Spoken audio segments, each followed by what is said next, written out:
Hello everyone, এবার আমরা দেখব যে কিভাবে একটা টেবিলের কলামকে আমরা চেঞ্জ করতে পারি এবং একটা কলামকে কিভাবে ডিলিট করতে পারি। তো এটার জন্য আমাদেরকে অল্টার টেবিল এই কিওয়ার্ডটা লিখতে হবে। অল্টার টেবিল, টেবিলের নাম ইএমপি। আমরা একটু দেখে নিতে পারতাম যে আমাদের টেবিলের আসলে কলামের নামগুলো কি। এখান থেকে আমরা দেখতে পাচ্ছি এগুলো হচ্ছে আমাদের টেবিলের কলামের নাম। তো আমি অ্যাড্রেসটাকে আসলে চেঞ্জ করব। তাহলে এখানে লিখব যে চেঞ্জ কলাম। এবার আমি নতুন আগেরটা আগে লিখব অ্যাড্রেস, এরপরে লিখব এটা address two, suppose address two লিখলাম। এবার এর আমরা একটা ডেটা টাইপ দিব, মার্চার দিলাম, আমি এখানে 200 দিলাম। তো কি লিখলাম আমরা? অল্টার টেবিল, টেবিলের নাম, চেঞ্জ কলাম, অ্যাড্রেস, এটাকে আমরা করতেছি হচ্ছে অ্যাড্রেস টু। আমি একটু কপি করে রেখে দেই,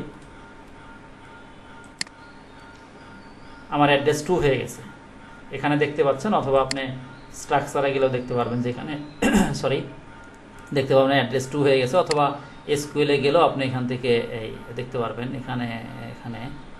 এখান থেকেও দেখা যাবে। এই যে ব্রাউজে গেলে আমি দেখতে পাচ্ছি যে এখানে অ্যাড্রেস টু হয়ে গেছে। আচ্ছা,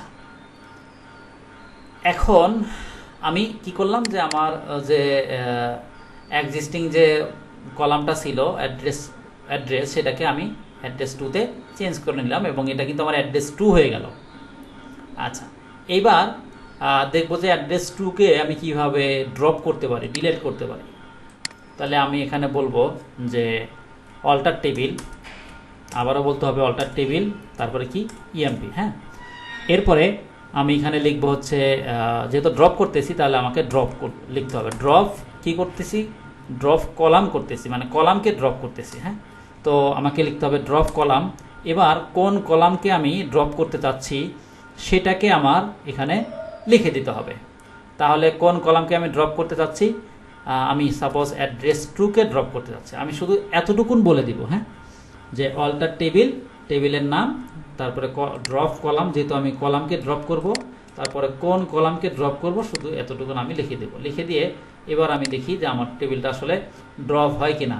একটা জিনিস হয়তো খেয়াল করে থাকবেন যে যখন আমরা কোনো টেবিল, ডাটাবেজ অথবা কোনো কলামকে ড্রপ করতে যাচ্ছি, এটা একটা সেন্সিটিভ কাজ।